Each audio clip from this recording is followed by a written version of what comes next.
Hey OCR Nerd fans, Sean here. Finally getting around to getting past that trauma of what was the Killington Beast about a week and a half ago. Anybody who's done Killington knows knows that mountain can take a bit of your soul out of you. So now that I'm finally feeling a bit recovered from it and past the trauma of it, I think I can start talking a little bit about that. I'd stayed with some folks from my race team with the New England Spartans, and drove up there Friday night, getting ready to race. We ended up renting a chalet about 4 miles off the venue, which was real convenient for Friday night. And then Saturday morning, got up, had a good breakfast, and then headed over to the venue. Registration went relatively smoothly. There was quite a bit of a crowd, but despite that, there were several lanes open, and we did get through pretty quickly. The way the venue was laid out, or the festival area was laid out, you had to go in through the merchandise tent. They're trying to push their own merchandise, of course. And then out to the festival area, past a couple of vendor tents, and it was a little bit of a walk to the starting area. Well, went into the starting corral as usual. Got the pre-race hype. This year the MC was the one and only Justin T. Manning. Had a great experience with him. He was also the MC at the North American OCR Championships last month. So it was a great experience seeing him again, and he really got the crowd hyped up. Getting into the actual course itself, the course started off as a lot of races do, which is something I do actually like what the race directors do, with a little bit of a climb. And about a quarter and a half mile before the first obstacle. This helps to spread out racers so you get the good runners out ahead while the slower climbers and people like me who warm up slowly kind of fall a little bit behind, so it stretches people out, so there's not as many bottlenecks at the early obstacles. As is usual, as per typical, and I got the obstacle list here just as a refresher because there's quite a few of them. Started off with relatively easy obstacles just to get people warmed up. They had their overwalls, the simple 4-foot walls. There were 2 in a row, pretty quick. I didn't bother to take a video of that because they're relatively easy, and most people can. If you're considering doing an ultra for sure, you should be able to do those without any problem. Then we went into the 6-foot wall. Again, relatively simple for an experienced racer. We will cover some specific obstacle technique as it comes to walls later on in this series. We then came into the monkey bars. This one it did record. Being cold and wet and windy, was a little bit of a challenge, but I was able to get through it, as you saw from the video.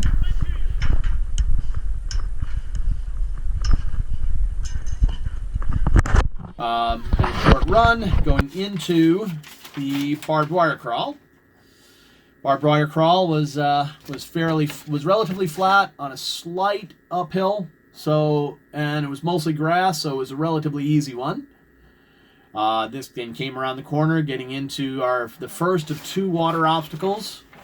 Getting into it's really a series of 3: the rolling mud, dunk wall, and slip wall. That water, they had filled it a couple days before, so that water was cold. And that was the coldest water he ended up going into. So, quick dunk in the water, up and over 3 mounts, and then under the dunk wall, and then right into the slip wall. That went pretty easily. Even though they were set up for beast mode with the relatively short ropes. It was early Saturday morning. The ground wasn't too torn up yet at this time because there weren't a lot of racers, so I was able to get up pretty easily on the first one. Then we went on. Short run, about another quarter mile roughly. Where are we at here? Number 8. This was actually, a little bit of a longer run. Relatively flat terrain though. About a half mile going into the Z-wall. Z-wall, which we'll cover again. We'll cover that one as an important obstacle. They did have the new way they're doing it with the board on top and the board on bottom rather than one big flat wall. The corner post, as with other races, is in play. We're all allowed to use it. You can grab it to help you get around the corner, which was nice. And then it was another bit of a run, relatively short, maybe third of a mile. And then that got us into the water obstacle. All right, I took a video before I went in. Was kind of worried about losing the camera, so I didn't take a video of myself actually going through it. So we ended up going into the water. There was a swim, maybe 100 yard swim up to the suspension ladder, a boarding ladder. Climb up there, maybe 12 feet up to the Tarzan rope, 6 ropes, and then to the bell, and then drop into the water. Now, if you were successful in completing the obstacle, you just went straight, quick right, took you right back to shore where you can drop off the life vest and then move on. If you failed, this was one of the obstacles where they had a penalty other than burpees. So you would have to turn, if you failed, you had to turn left, and there was a bit longer of a swim, maybe another 150 yards, and then a bit of a run to drop off the life vest to continue on the course. So that was a nice touch where you didn't have to actually do burpees if you failed the Tarzan swing. The water at the swim was not as cold, actually, as at the dunk wall. It was actually kind of refreshing. But at that point, that was the end of the water obstacles. Good thing, too, because the weather started getting pretty nasty. Wind started picking up, started to rain a bit. Shortly after that, where are we at here? Okay. We then went into a brief run. Got into a couple of obstacles. A-frame cargo net, which went pretty simple. Then into a heavy tire flip. This one was a bit of a challenge, as it was on a packed dirt with gravel area. Very difficult to get fingers underneath the tire. Was able to get it done, but it was certainly a challenge. I knew a lot of people were quitting just because they couldn't get their hands underneath it. After that, we moved on into the rope climb. Rope climb's another one of those obstacles we're going to cover. A lot of people do struggle with it, even experienced racers. That's certainly something we'll have a chapter on how to get through. Into the inverted wall, again, another relatively simple, like I said, we'll be covering walls and different wall techniques. A lot of the techniques for the straight walls will also apply to inverted walls. Then the bucket carry came. Now, with the new rules, allowed us to carry the bucket on the shoulder. All right, covered bucket, you're allowed to put it on your shoulder. So I put it up on my shoulder, behind my head, one arm supporting it, other arm holding it. Bucket carry was short, relatively flat, simple loop, easiest bucket carry I've done at Killington. And then from there, where we're at here, bucket carry. Then we got into another heavy carry, the Atlas carry. Here's another one where they had changed the rules. Previously, you had to carry the Atlas stone across, put the stone down, do 5 burpees, pick the stone back up, return back to the starting point. Now, with the new rules that came into play earlier this year, no more burpee. You can just carry it, loop around the flag, and come right back to the start. Made things a little easier. I mean, the stone, of course, is still heavy. We'll cover different lifting techniques, different carrying techniques, but that is an obstacle that I was able to complete relatively simple. Let's see where we're at. And then we went into another wall, 7-foot wall. Pretty straightforward. Olympus, with it being rainy and slick and cold, this was one of the obstacles I failed, unfortunately. Just could not get my footing, couldn't get my knees, and I slipped off. Now, this was a penalty loop obstacle. One of the problems I did have issues with was that it wasn't all that clear which way was the penalty loop. I saw the sign for it. I started following the penalty loop sign. People were following me right behind. And there were people that rang the bell at the Olympus. So they missed the sign for the penalty loop, which was very short. A little bit of an uphill, kind of gnarly, rocky terrain, but not difficult. I could have just, if I knew I was going to fail the obstacle, I would have just touched the obstacle and just moved on. Anyway, so moving on then. Got us into Twister. Again, wet and slick. Had a bit of trouble with it. Made it to the transition. Slipped off that one, unfortunately. Well, that one was a burpee penalty. And then immediately following it, there was no run after this. Went straight into Armor. Armor is very similar to the Atlas Stone, where you had to pick up a stone. The key difference here is they had a chain in the concrete ball. So you had to use the chain and the handle to pick up and carry it. Once again, carry it out to a flag, carry it across, out to the flag, and out and back. All right, another wall, 8-foot wall. Got over that, relatively simple. And then Bender. Bender's one of that obstacle with the series of rungs, almost like a ladder, but it's on a curve. Starts up pretty high, so a little bit of mental challenge there, because it is a heights obstacle. So that's certainly something to be concerned about.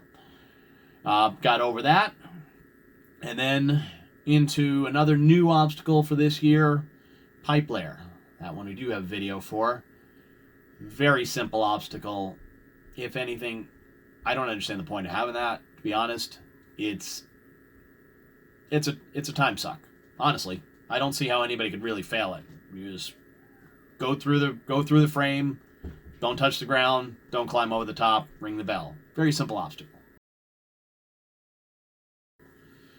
All right, so and then from there, it's a good thing it was a simple obstacle there, though, because the very next, not really marked as an obstacle, there's the Death March. Death March was a 1.25 miles of climbing up a double black diamond ski slope. It was challenging. Between physically and mentally, it was a grind. You just had to keep moving, one step in front of the other, just had to keep going. Push through. Thankfully, my ultra training from previous races did come through, because this was the best I've ever done on that climb, and got up there, and I felt pretty strong after that.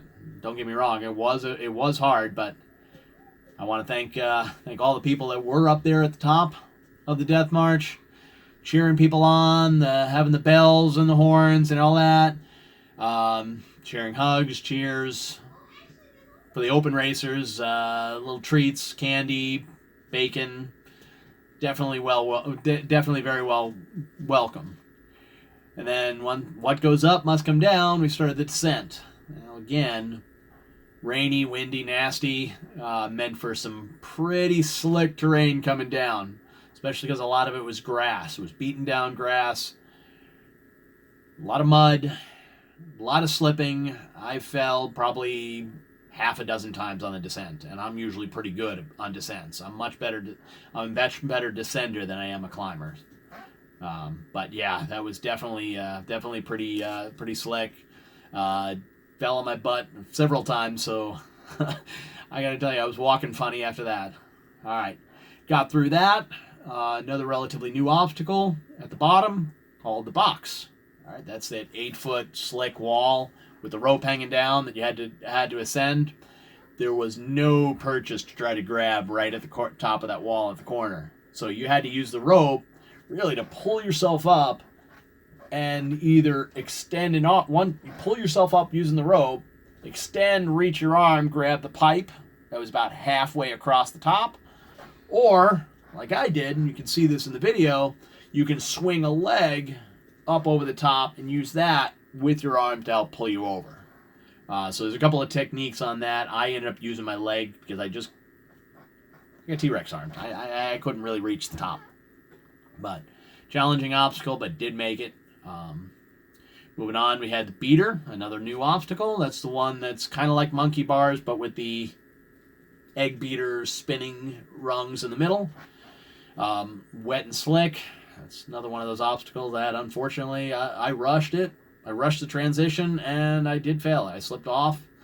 30 more burpees. Oh, well. It is what it is. All right? Burpees are part of the Spartan race, all right? Anyway, so moving on then. Stairway to Sparta was the next.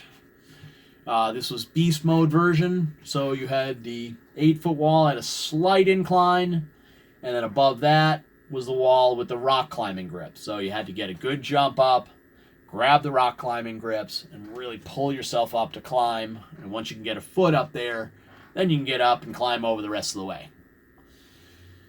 After that, yeah, it was still pretty nasty, so we got into the next obstacle, which was the Tyrolean Traverse.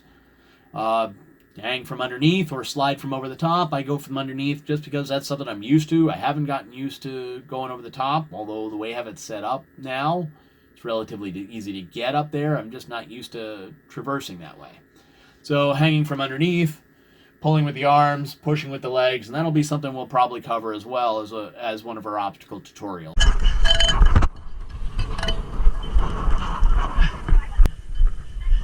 Appreciate you guys volunteering. Thank you. Came down. By that point, we were about 13-ish miles, so we're getting pretty close to the end, right? They told us about 13.9 miles. Well, yeah, and that's when they sucked the soul out of us. Came around the bend, and then we had another mini climb. Well, I wouldn't say so mini. It was almost a mini death march. There were definitely a lot of people that were shocked, disturbed, angry. The responses, hearing people from behind me, was pretty repetitive. What the F was that? You gotta be effing kidding me. We went up that wall, up that climb, and again, what goes up must come down. This descent wasn't too bad. It was basically on a service road, so not too bad. And then into the final stretch of obstacles, vertical cargo net, not too bad, just like climbing a ladder. The hardest part of that, of course, is the transition at the top. Really can get to people because that is pretty high up. Into the grueling sandbag carry. That sandbag carry, because everything was wet. The sandbags were wet. They were heavy. There was a pretty good size uphill going up to the top.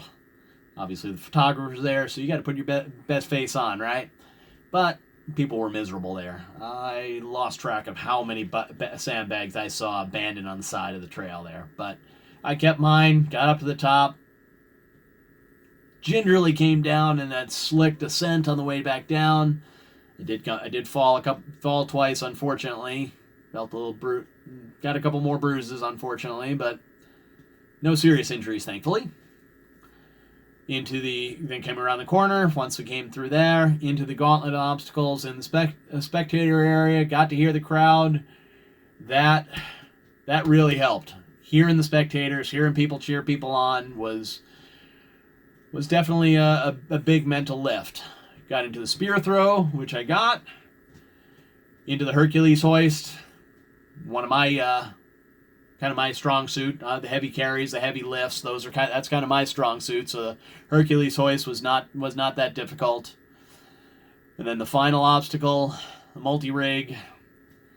Embarrassing to say, that close to the finish line. Yeah, that was another failed obstacle. That was ugly, and I really hated doing 30 burpees right in front of the crowd, but had to be done.